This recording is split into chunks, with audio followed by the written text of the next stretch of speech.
Olha, a gente acompanhou aqui as eleições municipais, vários comentaristas falaram de partidos políticos, falaram também do PT. Né? E hoje nós convidamos aqui o deputado federal Carlos Zaratini, que é aqui do PT de São Paulo. Zaratini, boa noite, muito obrigado pela gentileza, bem-vindo aqui no Jornal. Boa noite. Deputado, o que vai acontecer com o PT depois do resultado das eleições?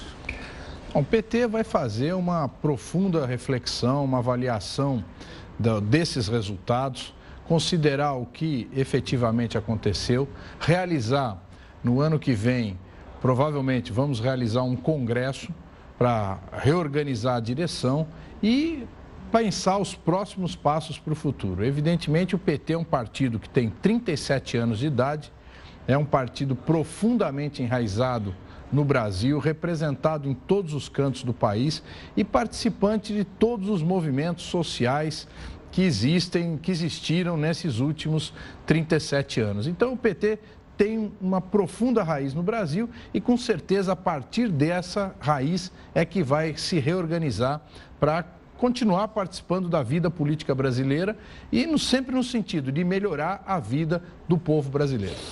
Agora, deputado, é possível dizer que houve uma vitória da direita sobre a esquerda e o reflexo disso foi na eleição municipal?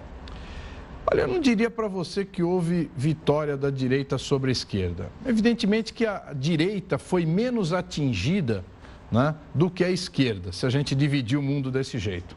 Mas, ao mesmo tempo, você tem a vitória de candidatos que se definiram como apolíticos ou antipolíticos.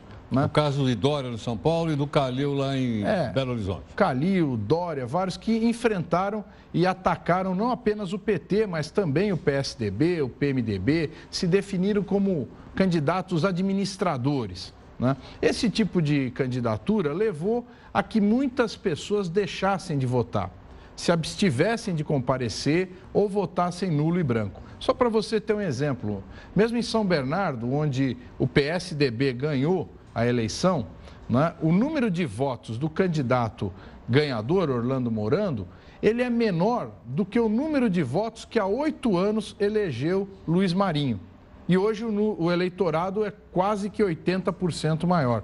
Então, o número absoluto de votos que ele ganhou a eleição é menor do que há 8 anos atrás. Então, você vê que não está existindo a mesma legitimidade que existia anteriormente, quando mais pessoas votavam em candidatos ou compareciam para votar. Agora, por quê? As pessoas perderam a confiança que tinham nos políticos. Nós mostramos aqui recentemente uma pesquisa, e em último lugar estava a crença nos políticos de uma forma geral, não falava em partido. Exatamente.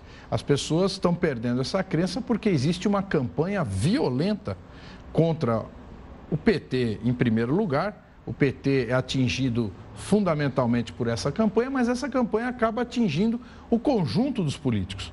Né? Você pega a Operação Lava Jato, que vocês acabaram de noticiar. É uma operação que deslegitima uma legislação onde havia contribuição de empresas, né? E torna toda a relação entre empresa e político como uma relação ilegal, uma relação fruto da corrupção. Se você olhar os outros países do mundo, a relação entre empresas e políticos, ela é absolutamente legal. Nos Estados Unidos, o lobby é legalizado. Né? Existe um lobby legalizado, as doações são legalizadas. Aqui no Brasil, nós não tivemos o lobby legalizado, mas as doações eram legalizadas. E agora, a Operação Lava Jato tornou todas essas relações criminosas. Né? E, evidentemente, isso repercute não apenas contra o PT, mas contra a maioria dos partidos. Mas é possível dizer que o PT foi o principal alvo dessas delações, de tudo aquilo que aconteceu? Eu não tenho dúvida nenhuma. Né? Nós vimos aí que o objetivo... Ele abandonou aquelas suas bandeiras anteriores? Não, o PT não abandonou as suas bandeiras. E se tornou um partido igual aos outros? O PT errou, no meu modo de ver, ao adotar um sistema de financiamento eleitoral completamente baseado na doação das empresas. Nós temos que rever isso. O PT já reviu, já proibiu e depois o próprio Supremo Tribunal Federal proibiu a doação de empresas. Mas ele viveu com isso muito tempo, né, da mesma forma que todos os partidos. Então eu diria para você que não é que o PT abandonou as suas bandeiras de defesa do povo brasileiro, mas que o PT cometeu esse equívoco de se concentrar num financiamento de empresas, levando a campanhas cada vez mais caras e que, evidentemente, deu toda essa situação que nós estamos vivendo hoje. Bom, a gente percebe que nenhum partido político tem um líder tão destacado quanto tem o PT na figura do ex-presidente Lula. E, a princípio, me parece também que ele sofreu uma erosão.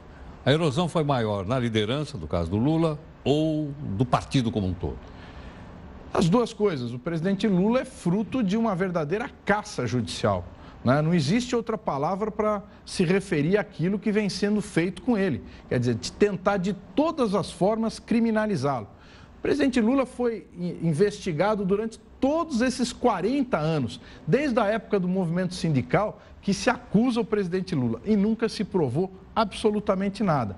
Agora se acusa que ele tem um apartamento que não é dele, que nunca morou lá, e de um sítio que ele frequentava ser dono de um sítio que teve uma reforma, custeada provavelmente por uma dessas empresas. Agora, isso está muito difícil de se comprovar que isso é um crime. Então, atacar o presidente Lula por conta disso, me parece que é só uma caça com objetivos judiciais de criminalizá-lo e tirá-lo do jogo político de 2018.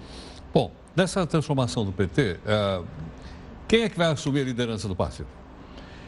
Olha, nós não temos uma coisa assim bem definida, mas evidentemente nós vamos procurar uma renovação da nossa liderança, uma renovação dos nossos diretórios. Nós temos que fazer isso, até porque quando você sofre uma derrota eleitoral como a que nós sofremos, e nós temos que reconhecer isso, nós temos que nos reorganizar em novas bases. Então o PT precisa de uma reorganização partidária e uma renovação dos quadros dirigentes. Agora, o PT teme uma revoada, ou seja, de políticos que deixem a sigla e partam para outra, como por exemplo o caso aqui do prefeito de Osasco, que aliás foi derrotado, deixou o PT, passou para o PDT, parece que o PDT surge assim como quase uma linha auxiliar do PT, ou não?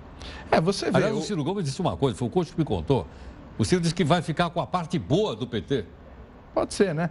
Vamos ver, você vê, teve muitos, aqui no estado de São Paulo, antes da eleição, 50% dos prefeitos e dos vereadores deixaram o partido.